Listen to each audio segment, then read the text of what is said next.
livro e vamos combinar com ela. E também eu queria falar com ela de tradução. Tem muita gente falando que esse livro tem que ser traduzido.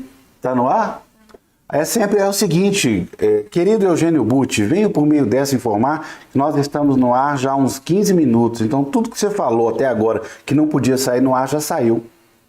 Ai, meu Deus do céu! É brincadeira. Muito boa noite para quem está nos assistindo agora. O escritor e apresentador Afonso Borges é um homem branco de cabelo e barbas grisalhos. Ele usa um óculos de grau com fina armação de metal e veste uma camisa branca com estampa de pequenos peixes sobre uma blusa preta. Afonso está sentado em frente a uma grande estante com diversos livros e artigos de decoração. O convidado, o jornalista e escritor Eugênio Butti, é um homem branco, calvo e sem barba. Ele usa um blazer preto sobre uma camisa azul claro. O convite deste que está aqui presente hoje, o Eugênio Butti, lá em Brasília, quando ele presidia a EBC, ele me convidou, e o Sempre um Papo, quando acontecia no Teatro Cultural da Caixa, para se realizar na TV Câmara. E lá eu comecei a minha trajetória digital. Hoje aí no YouTube, você que está nos assistindo, tem mais de 450 programas gravados ao longo desses anos todos, porque a gente, mesmo presencialmente, grava e transmite nas redes sociais, hoje, inclusive, Facebook, Twitter e Instagram, simultâneos para todo mundo. Bem, o motivo que nos reúne hoje, nessa telinha, é o livro A Superindústria do Imaginário, como o capital transformou o olhar em trabalho e se apropriou de tudo que é visível, da editora Autêntica. Afonso segura o livro citado. A capa tem um fundo branco, com letras impressas em preto, e um círculo amarelo onde o título está escrito. É esse o motivo do nosso encontro. Muito boa tarde, noite e dia, querido Eugênio Butti. Obrigado, Afonso. Bom dia, boa tarde, boa noite, boa madrugada. É muito maravilhoso estar aqui com você no seu programa de tantos anos já, e aqueles que nos acompanham sabem que você é um hub das letras no Brasil, e um hub inteligente, inteligência natural, que amarra tudo o que acontece nas letras num novelo que se expande de muito afeto, de muita sensibilidade. O seu trabalho é uma coisa única na história da cultura brasileira, uma coisa maravilhosa. Amigo querido, meu patrimônio é esse, ter amigos como você que falam desse jeito na hora de começar para eu ficar comovido e não saber o que falar. Gente, agora vamos falar sério, senão a gente vai ficar... Eugênio é um amigo querido de muitos anos. Eu acompanho a vida pessoal e profissional de Eugênio há muitos anos, com muita alegria. E assim, desde que ele lançou o primeiro livro, Sob Ética e Imprensa foi o primeiro, né, Eugênio? Primeiro desse campo de... Na verdade foi... acho que o segundo, porque eu tive 2 livros antes, mas assim, um foi uma circulação muito pequena, que era um livro de sonetos com 2 outros poetas. Isso é quase desconhecido. O livro tinha o nome de Um Balde, e eram sonetos meus, de Agnaldo Anselmo e de Gomes Moore. Depois eu fiz um livro chamado O Peixe Morre pela Boca, 8 artigos sobre cultura e poder, em que eu criticava os meios de comunicação, novelas, etc. E acho que aí veio esse livro do qual você está falando, que de fato é um livro que teve mais circulação, esse aí, Sobre Ética e Imprensa. Afonso mostra o livro Sobre Ética e Imprensa de Eugênio Butti. A capa é vermelha, com o texto impresso em preto sobre uma tarja amarelo claro. Vamos ao nosso assunto, vamos tentar ser profissional, senão a gente vai ficar conversando fofoca aqui até amanhã cedo. Fale um pouco, por favor, e explique em palavras sintéticas, antes de eu começar a fazer a bateria de perguntas, o que foi e o que é a superindústria do imaginário. Bom, esse livro ele é resultado de um estudo, ou de um conjunto de estudos que se estendeu por 25 anos, mais ou menos. A última produção desse estudo, o último achado desse estudo foi essa expressão superindústria do imaginário, que coincide exatamente com o convite que eu tive do Ricardo Mussi, o editor da coleção Ensaios, pela editora Autêntica, para preparar esse livro. E aí eu estava pronto para fazer, eu escrevi essas 450 páginas em uns 5 meses. Agora, isso se beneficiou de vários outros textos, pesquisas, algumas publicadas, outras não, de cursos que eu dei, conferências que eu fiz, e é um estudo sobre uma mutação do capitalismo. Eu uso a expressão mutação em homenagem a Adalto Novaes, que é o líder e um grande filósofo dos ciclos de conferência. Eu digo que ele tem uma escola de filosofia e ele tem falado muito de mutações. Essa mutação do capitalismo tirou de cena a mercadoria como coisa corpórea e introduziu aí a imagem da mercadoria. A imagem da mercadoria hoje concentra mais valor do que a coisa corpórea. E ela não oferece um valor de uso, ela oferece uma outra coisa, que é o valor de gozo. É uma espécie de oferta de desejo saciado, imaginário. E, com isso, o capitalismo aprendeu a lidar, fabrica essa imagem, empregando olhar e empregando o tempo das pessoas que acham que estão se divertindo no consumo ou usando as redes sociais, as plataformas sociais, ou assistindo espetáculos, e elas estão, na verdade, tomando parte dessa produção gigantesca de imagens e de signos que compõem esse imaginário superindustrial.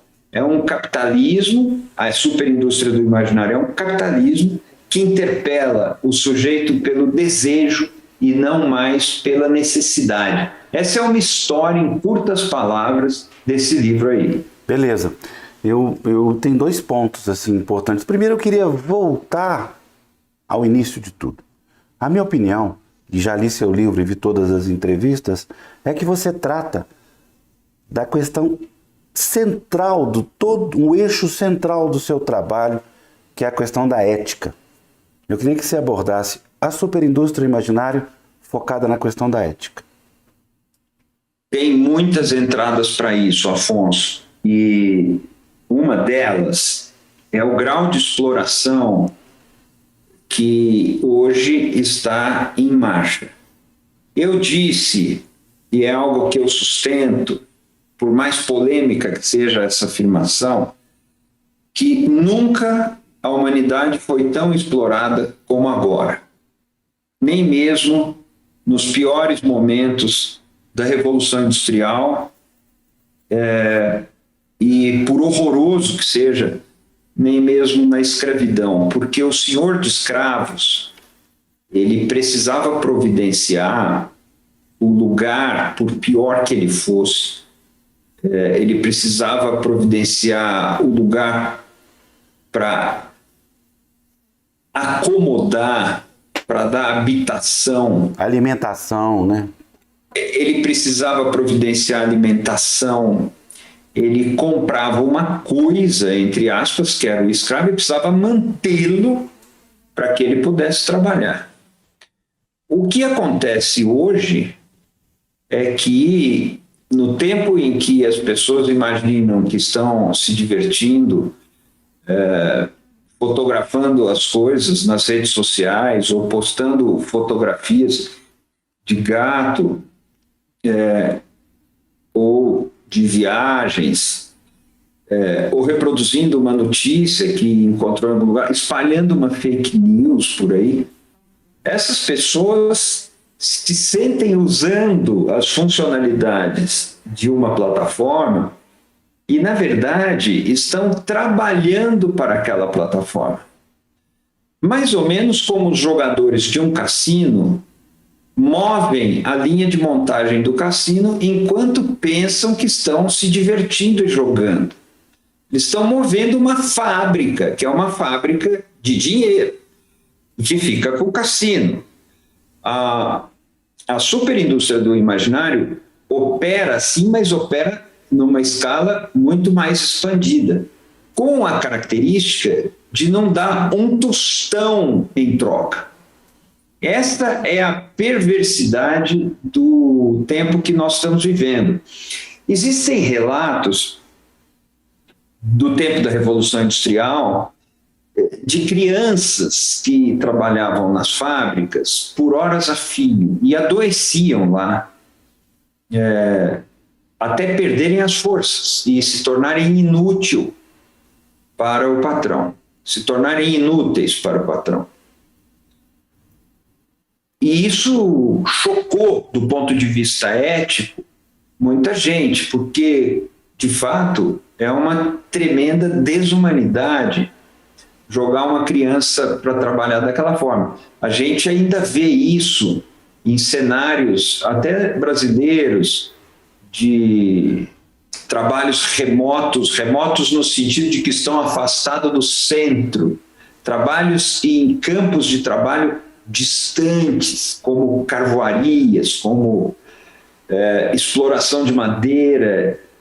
Há crianças que exercem funções ali, às vezes sem ganhar nada, e tanto que o Estado brasileiro precisou desenvolver políticas dignas de combate ao trabalho infantil.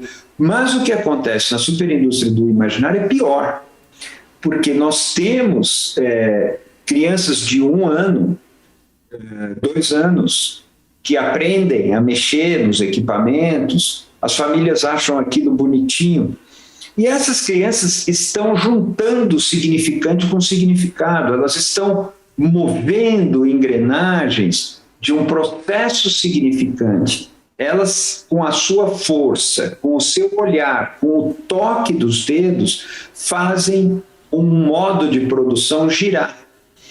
Esse modo de produção, seja das crianças, seja dos adultos, é atraído, é contratado, convocado por meio de artifícios que fisgam o desejo. As pessoas se sentem plenas, porque se sentem como que presenteadas por programas, por recursos, por ferramentas digitais, e entregam gratuitamente horas e horas de trabalho. Isso é trabalho.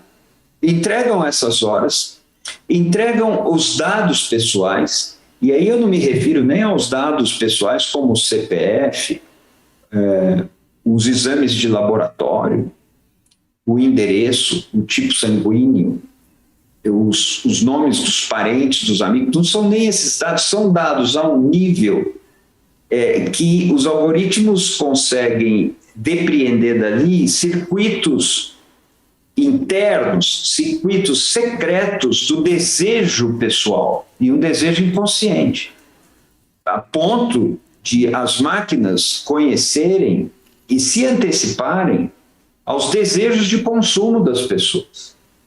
Isso tudo é dado de graça. São horas e horas de dedicação e uma exposição do psiquismo como nunca se viu. A gente acha uma crueldade, um modo de produção que explora o trabalho de uma criança. O que dizer, então, de um modo de produção que explora o trabalho de uma criança e devassa uma personalidade em formação que está ainda se constituindo? E tudo isso é capturado. E eu diria até em certos tipos de atividade, isso é deformado por essa indústria. Isso, se nós examinarmos do ponto de vista ético, Afonso, sim, isso é inaceitável. Nós estamos mergulhados numa indústria que não tem nenhuma restrição, nenhum parâmetro, nenhum freio ético. Não demonstra respeito. E essa questão é muito difícil. Legal. A gente está, então, tentando fazer uma série de linhas que você costurou tão bem no seu livro. Analisada a questão ética perante os modos de produção, eu queria que agora você fizesse uma análise psicanalítica desse assunto. Por quê? Porque a questão do prêmio vem nas plataformas sociais de várias formas. A premiação vem em like, vem em números de seguidores, vem em trocas de celebridades, de informações, retweets, enfim. A máquina conseguiu elaborar uma série de premiações da ordem do desejo. Minha pergunta agora é sobre isso. O motor desta superindústria é o desejo das pessoas, não é isso? De que forma isso se desenvolve no dia a dia das pessoas? É isso mesmo, Afonso. Pelo menos é isso que eu proponho nesse livro. É claro que eu não tenho autorização para isso, eu não tenho habilitação para isso, fazer uma análise psicanalítica desse processo. Só os psicanalistas, rigorosamente falando, podem fazer análise psicanalítica. Mas eu posso fazer, e é isso que eu faço no livro, uma análise a partir dos estudos da comunicação que se estruturam com a ajuda da teoria psicanalítica.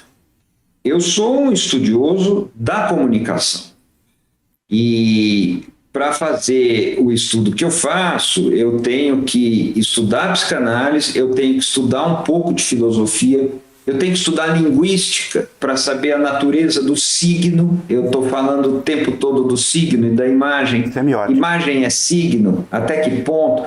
E eu estudo também a questão do desejo aí implicado. Há uma passagem, a qual eu já fiz menção, aliás, que é a passagem da necessidade para o desejo. E aí nós temos um segredo, por assim dizer, que abre vários caminhos de compreensão.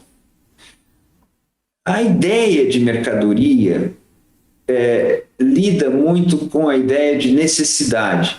Isso vem de Marx, né? De Karl Marx e de Engels, vem do Capital, mas vem do Manifesto Comunista, vem de textos que eles pensaram juntos. E mesmo o Capital, que é uma obra de Marx, tem a participação posterior de Engels. É o conjunto de um pensamento que envolve os dois e que pensa mercadoria, em primeiro lugar, como coisa corpórea e como um valor de uso. E o modo de produção que fabrica essa mercadoria recruta a força de trabalho pagando um salário, uma remuneração, que por sua vez corresponde a uma necessidade de vida do trabalhador, ou, dizendo em outros termos, corresponde ao custo de reprodução da mão de obra. Até hoje nós lidamos com isso. Quando a gente pensa no conceito de salário mínimo, que é uma indecência no Brasil, nós estamos pensando numa fração por pessoa que pagaria a manutenção e a reprodução da força de trabalho. Isso seria a unidade, né, ou o corte do salário mínimo. Se ele dá conta de manter e de reproduzir a força de trabalho, ele é rigorosamente o que ele tem que ser. Mas o que é isso? Isso é a expressão de uma necessidade. O trabalhador teria a necessidade de se alimentar, a necessidade de morar em um lugar, a necessidade de se vestir, a necessidade de se transportar. Nós temos ainda vale refeição, vale alimentação, vale transporte. São necessidades. essa superindústria do imaginário, que é o capitalismo, mas com uma outra configuração, ela dá uma banana para as necessidades. Ela chama o sujeito pelo desejo. E, inclusive, chama o sujeito pelo desejo quando trata de atrair o trabalho desse sujeito. E o que ela oferece como pagamento? Um grau de satisfação. A palavra satisfação, a palavra prazer e a palavra gozo são perigosas. Elas não são sinônimos. Não podem ser tratadas como sinônimos. Mas a gente, de longe, pode dizer que a pessoa que vem para trabalhar de graça por horas nessas plataformas, a olhar as coisas e com seus olhos começar a estabelecer significados sociais, essa pessoa recebe algo. Esse algo tem a ver com uma satisfação, tem a ver com prazer e tem a ver com gozo. Já há, inclusive, estudos mostrando que os mecanismos adotados por esses grandes conglomerados monopolistas globais, eu estou falando de Amazon, estou falando de Google, estou falando de Facebook, eles empregam ferramentas que são viciantes. Nós vimos isso num documentário que foi exibido, está disponível na Netflix, chamado Dilema das Redes, em que ex-executivos dessa indústria se queixam, né, e reconhecem, quase que numa confissão religiosa, reconhecem que estão operando algo que não é bom, que é eticamente condenável. E esses mecanismos viciantes, que inclusive já inspiraram propostas para que as grandes corporações, as chamadas Big Techs, fossem taxadas como são taxadas a indústria do cigarro, a indústria da bebida alcoólica, aprisionam as pessoas por pílulas de pequenos prazeres. Nesse ponto, é muito sintomático, e esse é o termo, sintomático, que a gente adote a palavra usuário para se referir ao consumidor / trabalhador das grandes plataformas. Veja que a gente usa a palavra usuário para se referir aos dependentes químicos que usam determinadas substâncias. É interessantíssimo que tenha se convencionado que o melhor nome para o frequentador ou o consumidor trabalhador dessas grandes plataformas seja também chamado de usuário. Mais que isso, para você entrar em qualquer rede, você tem que ser usuário e dar o seu login. Isso é o username, né? O usuário, quem é você, aí você dá o seu login. E o que você busca lá? Isso tem a ver com a sua pergunta. Eu acho interessante essa questão porque ela serve para a gente pensar as plataformas da internet, ela serve para a gente pensar a grande circulação das imagens em telas eletrônicas, sejam essas telas quais forem, e elas servem para pensar muitas coisas do entretenimento em geral. O que se busca lá? Que tipo de reafirmação, ou de confirmação, ou de identificação a pessoa vai encontrar nesses labirintos digitais? É algo que tem a ver com aplacar carências, sensações de não pertencimento, de estar perdido, pavor da solidão. É incrível como esses mecanismos todos, eles são libidinais e eles são emocionais.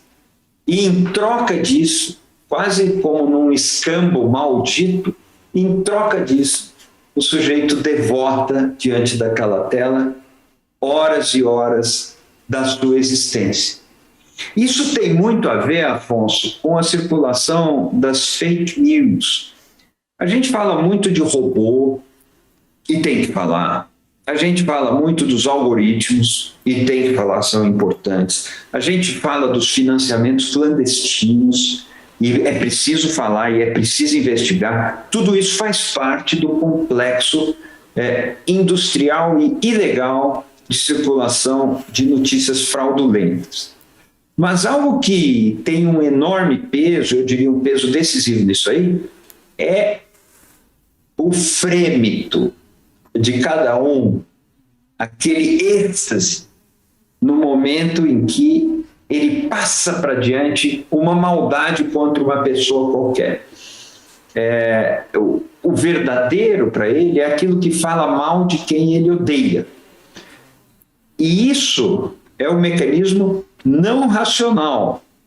Ele é predominantemente um mecanismo emocional, eu diria até mesmo um mecanismo pulsional, que extravasa uma violência na forma de uma figurinha e que é um combustível da propagação da desinformação.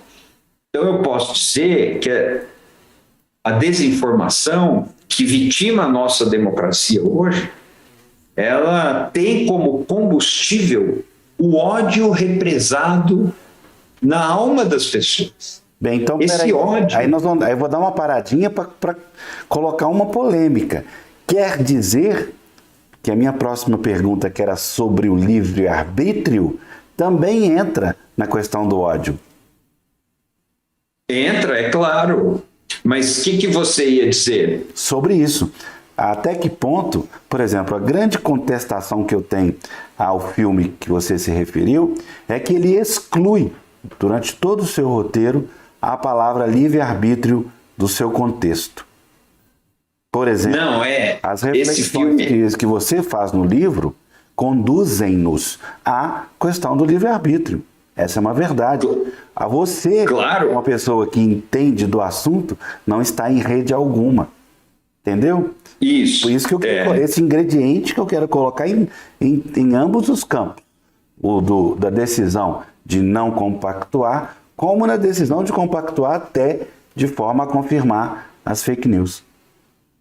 Sim, você fala de livre-arbítrio, Afonso, mas a gente pode falar simplesmente em escolha do sujeito, ou escolha da pessoa. Não precisa ter essa conotação de uma categoria de um pensamento que nos chegou como um pensamento religioso, mas simplesmente um ato de escolha, que é um ato ético por definição. O sujeito ético é aquele que escolhe dentro de uma gama de possibilidades que tem a ver com a cultura, com os hábitos, com os costumes, com as tradições, mas ele escolhe. A ética tem um sentido coletivo e tem um sentido individual, inclusive etimologicamente, porque ética quer dizer caráter, quer dizer temperamento, quer dizer natureza pessoal, e isso tem a ver com o que você está falando de escolha. Sim, nós podemos escolher. Eu mesmo escolho não ter Facebook, eu não tenho página no Facebook. Mas eu tenho uma página no Twitter, por influência de um certo amigo meu, que se chama Afonso Borges, e que falou: Eugênio, você tem que ter o Twitter. Você me disse, para parar com esses negócios de Twitter falso. Então, hoje existe e lá eu tenho uma multidão de seguidores, como umas 300 pessoas. Eu nunca posto nada, posto muito pouca coisa. Normalmente, quando você fala para mim, ponha lá. E eu tenho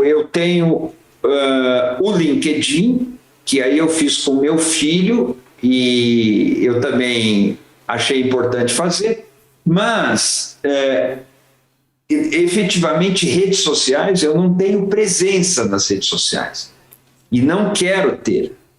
Mas veja só, aqui nós temos um dilema difícil. Não, só porque a tecnologia nos ajuda muito. Desculpa te interromper. Nós não podemos... Gente, só desculpa te interromper numa consideração que é conceitual. Eu não considero o Twitter rede social. Para mim, é rede de informação. Pois é.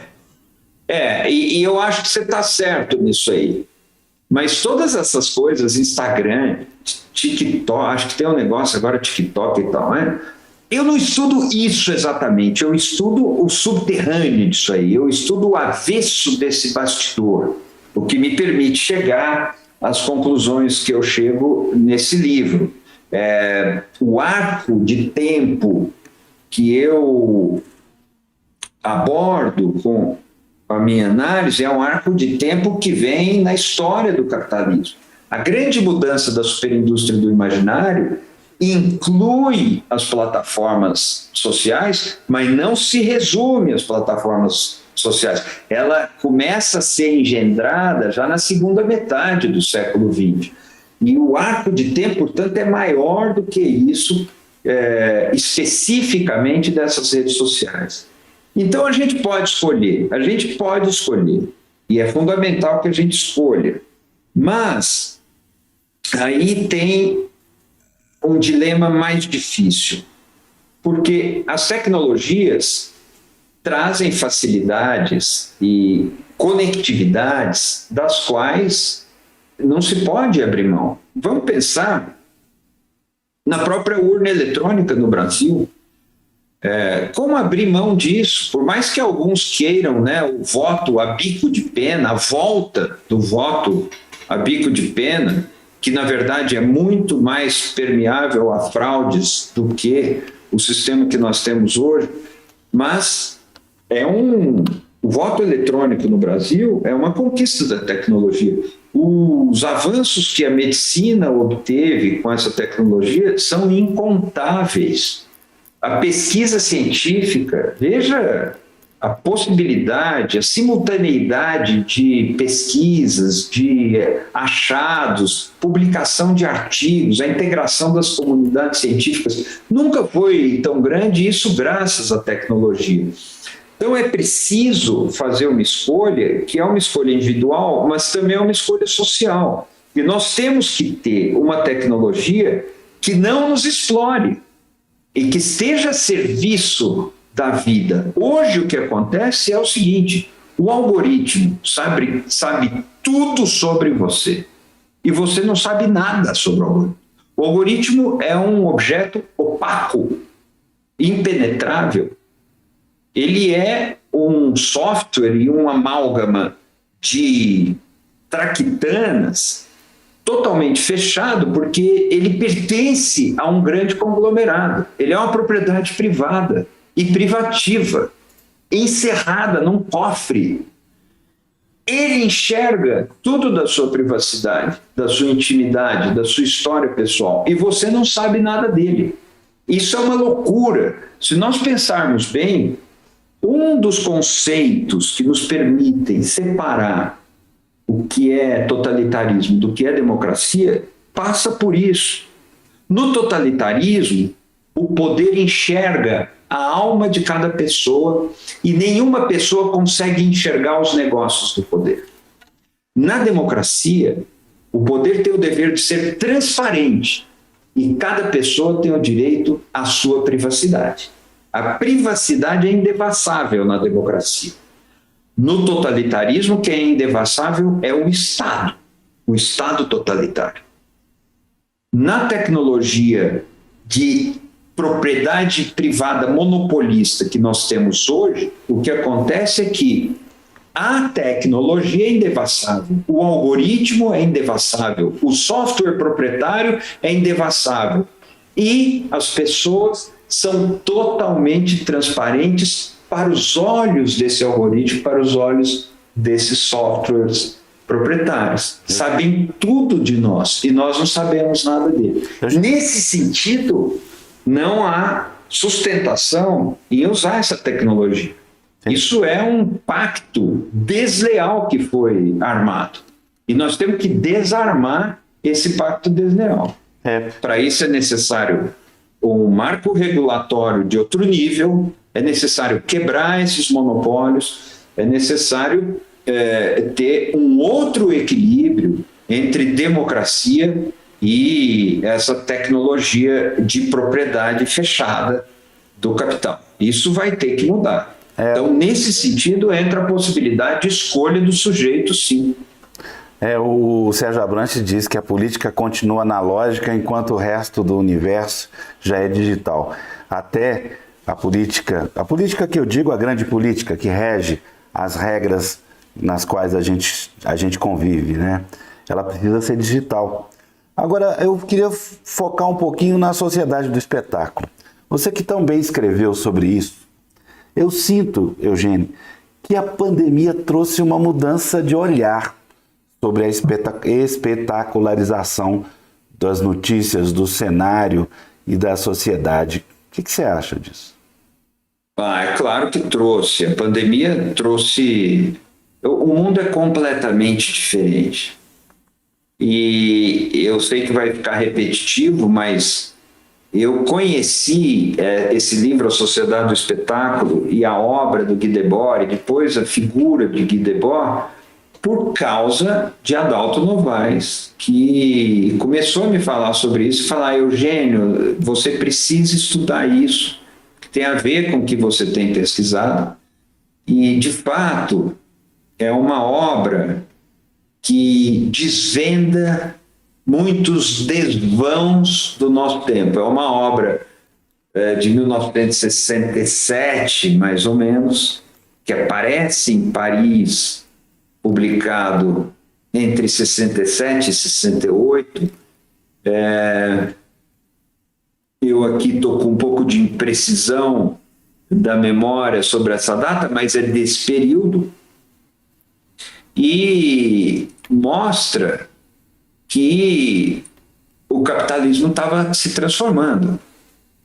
O Guy Debord escreve uma frase que é demais, é o seguinte: o espetáculo é o capital em tal grau de acumulação que se torna imagem.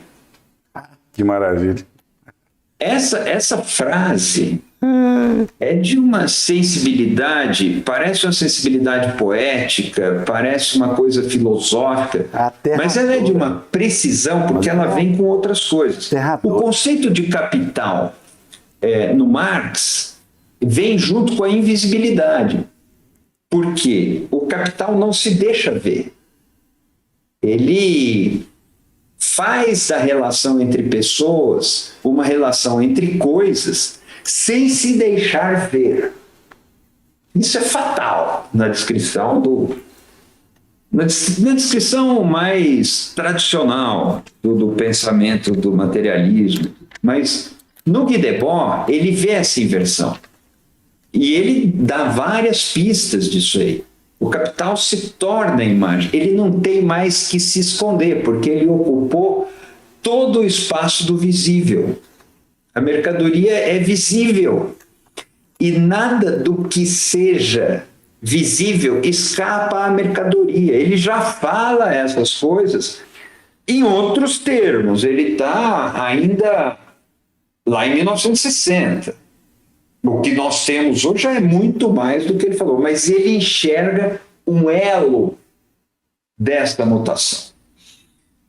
Agora, e por isso também o meu livro é um livro um pouco difícil. Eu falo isso, meus amigos ficam bravos, falam assim: mas você não pode falar que seu livro é difícil porque as pessoas não vão ler. Mas eu detestaria uma pessoa pegar um livro achando que é um passeio e se frustrar. O livro é difícil porque ele tem passagens acessíveis. Eu acho que a construção, eu trabalhei muito para que ela fosse acessível, mas é preciso fazer diálogo com conceitos de outros tempos para mostrar a pertinência do que eu estou postulando em relação ao que foi pensado antes. Eu presto contas a esses pensadores e incorporo algumas coisas deles, mas eu preciso, dialogando com eles e com outras pessoas, deixar claro exatamente o que eu estou fazendo.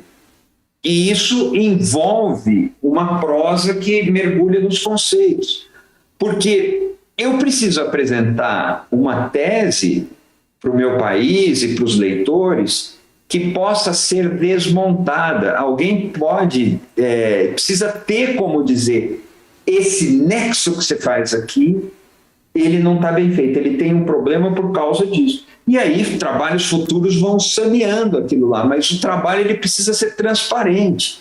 E isso eu preciso fazer. Então, eu dialogo muito com Guy Debord. E Guy Debord tem uma questão que ele nos deixa um texto sem nenhum exercício empírico. Ele é um estilo aforístico de afirmativas. Cada parágrafo é uma tese. É uma obra, nesse sentido, difícil de ser trabalhada em termos abertos, mas eu preciso dialogar com ele.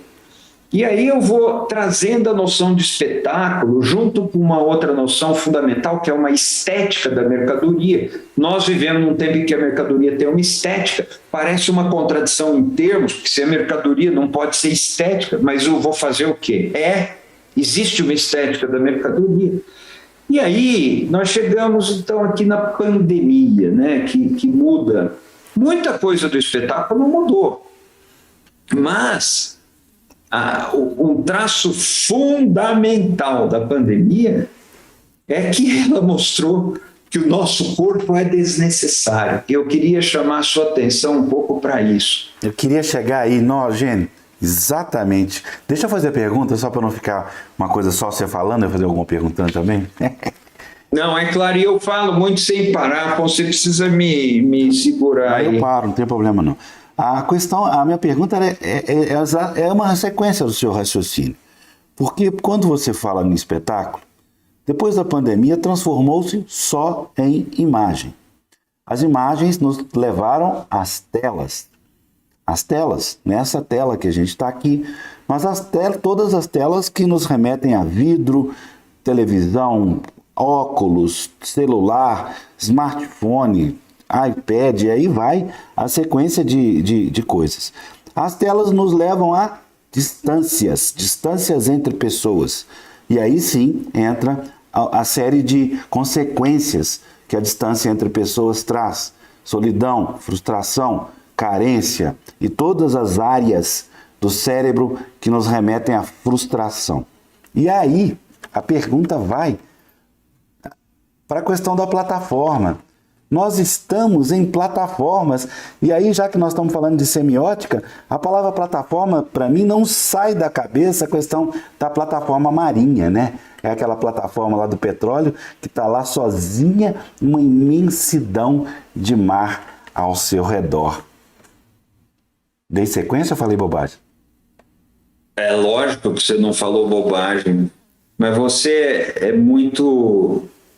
é um leitor e um criador muito especial, porque o que você fala dos vidros, a gente falava isso outro dia, um mundo de vidros, né, que são as telas, os óculos, e que está no seu livro. O mundo de vidros aparece nos olhos de carvão, né, Afonso? No seu livro. E como uma datação da nossa era. E eu te acompanho nisso, acho que você tem toda a razão. E pegando aí o gancho do que você estava dizendo, eu acredito que essa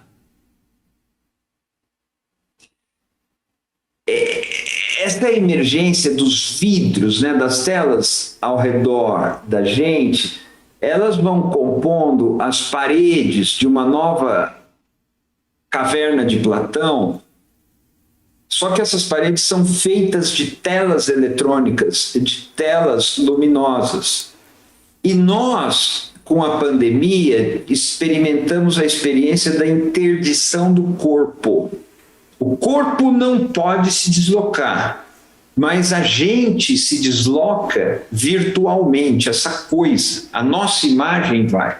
Eu agora estou fazendo aqui o Sempre um Papo com você, nós já tínhamos feito outros Sempre um Papo, eu ia para Belo Horizonte ou em outro lugar, aí depois a gente ia jantar, conversar, onde saíam as coisas melhores.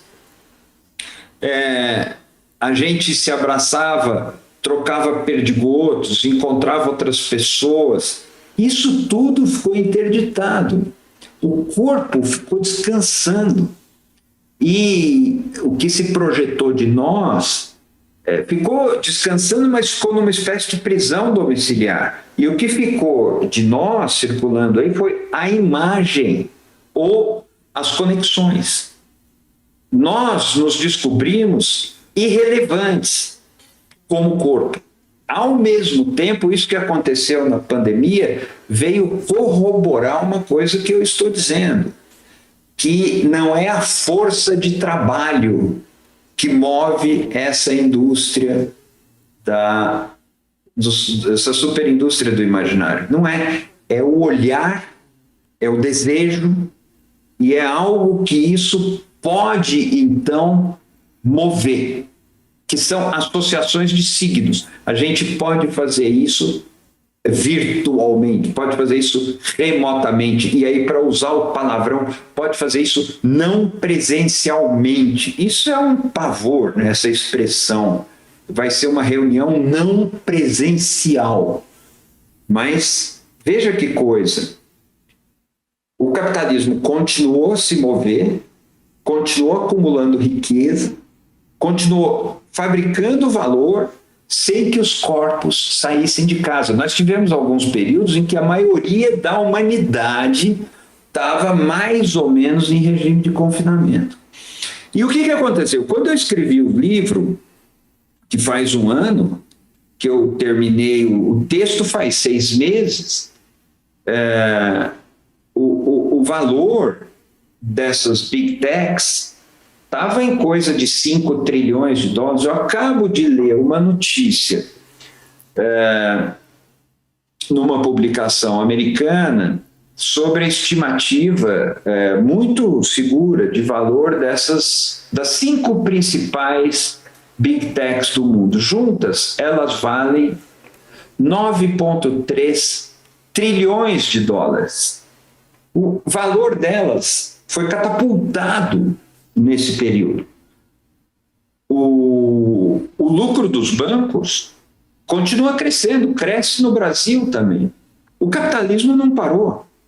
Ele não precisa do trabalho físico, aquele que condenava as criancinhas a se definharem nas linhas de montagem das fábricas da Revolução Industrial. Não precisa mais do suor, da força física. Ele precisa só dos olhos, talvez dos dedos e do desejo se movendo. Isso é algo que a pandemia deixou escancarado. Nossos corpos são dispensáveis, ou pelo menos nossos corpos não são tão essenciais assim para que as coisas funcionem como nós imaginávamos que fossem. Eugênio, minha pergunta vai na ordem do imaginário. Me incomoda, em certa medida, o uso da expressão imaginário, principalmente depois de encerrada a leitura do seu livro, onde eu não é que eu trocaria, é uma pergunta. A expressão, a palavra imaginário poderia ser trocada por sociedade, por um outro contexto mais voltado para a própria estrutura capitalista na qual a gente vive? Talvez pudesse, Afonso. Veja só, um livro é uma fala. E ele é alguém levantando a mão e fala, deixa eu dar um pitaco aí. O livro nunca pretende ser a palavra final. Eu acho seguro que esse livro vem apresentar, conforme ele vai sendo lido e discutido, lacunas, imperfeições que algumas poderão ser corrigidas, outras talvez não possam. Eu tinha uma opção fácil para isso, que era falar da superindústria do entretenimento. E isso é claríssimo. O entretenimento é uma superindústria, não há dúvida. Mas a minha desconfiança é outra. Eu acho que todo o universo do imaginário virou uma produção superindustrial. O imaginário aparece nas religiões, ele aparece na arte, aparece na política, na literatura, embora a literatura esteja dentro da arte, mas um pouco é também algo da ordem do relato, e existe uma fronteira entre a literatura e o jornalismo que tem a ver com a própria origem da imprensa, e o jornalismo não é arte. Mas o imaginário está aí, o imaginário está na cultura, o imaginário está nos costumes. Exato, Eugênio, chegou no ponto que eu queria. A pergunta é bem objetiva, por que não superindústria da cultura e não do imaginário? Entendida a cultura como um espectro muito mais amplo do que o próprio imaginário define. Porque talvez a cultura tenha flancos que possam ficar fora da superindústria. O que a gente pensa em levante contra a superindústria do imaginário acontece na cultura, na política, tem a ver com o simbólico, e isso não foi engolfado pela superindústria. Veja que, quando eu falo a democracia precisa regular a superindústria, ou a superindústria vai apequenar e vai domesticar a democracia, eu estou enxergando um espaço além daquilo que é o que eu chamo tudo que é visível. O imaginário se ocupa disso, embora existam dentro do imaginário signos que não são propriamente visíveis. Agora, a cultura envolve a política, e a política é um campo em que nós podemos pensar sobre essa indústria. Isso envolve o pensamento, e o pensamento não está engolfado pela indústria, pela superindústria do imaginário. E o pensamento é cultura. Tudo que está no imaginário é da cultura, mas nem toda cultura está dentro da superindústria do imaginário. Entendi. Então, nesse sentido, eu faço um recorte. Existe o entretenimento. O entretenimento, sem dúvida, o entretenimento é um território dominado. Eu brigo, por exemplo, quando emissoras públicas incluem a palavra entretenimento na sua missão, oferecer entretenimento. Oferecer entretenimento não pode ser missão de emissora pública. A missão da emissora pública é contestar, criticar, tornar transparente e desautorizar o entretenimento. E nós estamos na cultura, mas fora do entretenimento. Agora, o imaginário junta outras coisas. O imaginário junta, por exemplo, todos os discursos das assessorias de imprensa, para a gente ficar num plano ainda mais inicial. Junta todas as questões das relações públicas. Tudo que é propaganda, mas não é entretenimento. Veja bem, propaganda, não publicidade. Sim. Isso está dentro do imaginário. Isso está dentro do imaginário. As religiões, Afonso, veja que as religiões crescem no Brasil através de televisão e através de internet. Fazendo negócio aí, alugando horário na televisão, pagando em dinheiro o aluguel de horário. É uma operação comercial, é uma operação capitalista que abocanhou, inclusive, as narrativas religiosas. os rituais religiosos. É hoje um ramo de negócios sem dúvida. muito lucrativo. Então, eu acho isso que tudo o imaginário, é imaginário. Existe resolve. cultura fora disso? Existe cultura fora disso. Mas não existe entretenimento fora disso. Não existe religião fora disso. Não. Então, se eu dissesse a superindústria da cultura, eu estaria demarcando um perímetro de zona nebulosa. Inclusive que você estaria... O imaginário resolve uma questão central, que você acabou de dizer, a diferença entre cultura e entretenimento. Me convenceu, pronto. Eu ia criar mais problema por você, mas não vou não. Dar uma paradinha, agradecer aqui as inúmeras pessoas que estão nos assistindo aí pelo YouTube. Eu estou mirando só o YouTube, mas nós temos ainda o Instagram e o Facebook. Agradecer a Joelma, ao Celso Adolfo, Cristina Padiglione, Zélia Goldfeld, minha querida prima Maria Edina Portinari. Dizer que quem quiser participar ou fazer pergunta pode fazer aqui pela rede. Agradecer ao senhor Sérgio Emanuel Costa Ramos. Muito obrigado, Sérgio. É o nosso tradutor de Libras hoje. Como eu sempre faço, Sérgio, por favor, diga a palavra Eugênio Butti em Libras. O intérprete de Libras, Sérgio Ramos, demonstra através da datilologia como dizer o nome de Eugênio Butti.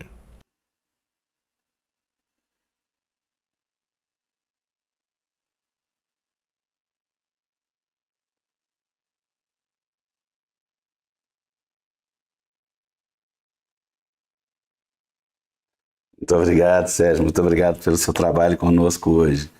Eugênio, vamos dar sequência à conversa e dizendo o seguinte, Eugênio, da sequência de raciocínio que você vem desenvolvendo, onde esse livro é apenas uma lateralidade das diversas tendências que você está trabalhando, qual será o seu próximo livro? Afonso, eu não sei. Eu estou preparando, já está em finalização, um livro na Comarte, liderada pelo Plínio Martins, aqui na Escola de Comunicações e Artes, que é um livro chamado Eu Juro. Esse livro reúne depoimentos de 11 alunos meus de 20 anos atrás, que fizeram uma prova comigo, e o título da prova era Eu Juro. Eram alunos de último ano de jornalismo.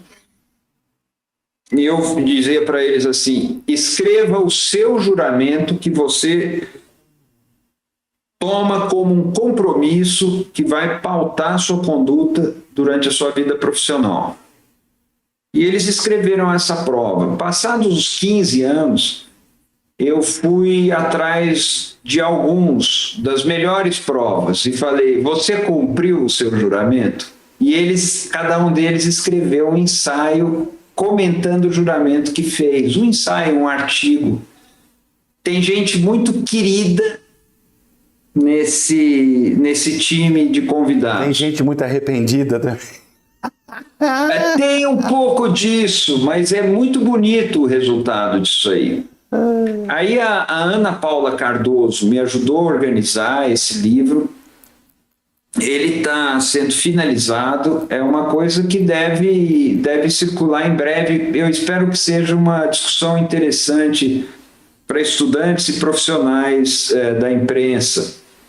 É um projeto pelo qual eu tenho enorme carinho. E tem algumas coisas, outras, mas eu sempre me sinto inseguro de falar. E também o fato é que a gente, dando aula, a gente trabalha bastante com isso, né? Eu, agora em julho, como todos os professores da USP, nós não tivemos férias. E devemos ir direto até dezembro. Não tivemos porque nós tivemos que esperar um pouco para começar as aulas no começo do ano, em função de coordenação de vários calendários para poder aceitar gente que estava vindo de outros processos que foram prejudicados pela pandemia. Postergamos um pouco o início da aula, mas já estávamos todos instalados, trabalhando no primeiro semestre. Com isso, conseguimos acolher alunos que não teriam como entrar se não tivesse havido esse atraso. E agora vamos direto até o fim do ano. Eu nunca trabalhei tanto na USP como agora. Eu estou fazendo a coordenação acadêmica da cátedra Oscar Sala. Nós oferecemos um curso novo de pós-graduação na pró-reitoria de pós-graduação sobre poder, cultura e economia na internet. Foi uma coisa muito interessante. E com alunos de pós-graduação de vários programas diferentes da USP, um programa interdisciplinar, mas que me deu um trabalhão. É uma grande alegria fazer essas coisas, mas é bastante trabalhoso, uma coisa difícil, porque não é uma coisa comum, não existe muito protocolo para isso. Então é muito, assim, muita coisa para fazer, mas tem uns livrinhos aí que a gente vai tocando, sim. E eu depois te conto mais umas coisas aqui em off, assim, eu fico encabulado de falar, vai fazer isso, vai fazer aquilo. Eu faço o máximo que dá para fazer e a vida vai indo.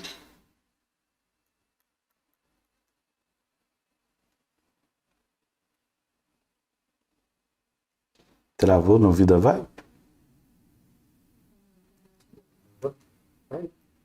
Eugênio? Oiê, tá me ouvindo? Tô.